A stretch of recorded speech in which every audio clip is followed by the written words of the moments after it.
We want the Biafrans to go their own way. We want Yoruba nation to go their own way. We want peace in Nigeria. We don't want rulership by terrorism. We don't want rulership by committing genocide. We don't want rulership by invasion of the Northerners into the Southern Territory. We don't want dominance. We want peace. We want security.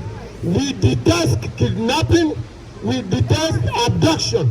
All we want now is a Yoruba nation.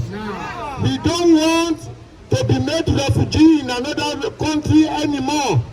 We don't want to be a burden on the international community. We are here because we support those who are fallen. We want to encourage other Yoruba people who feel concerned to rise up, that their sacrifices will never be forgotten.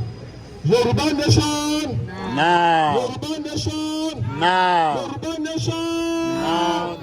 Now!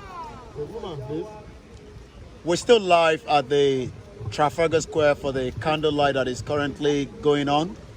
We'd like to appreciate all the media houses, and here we go.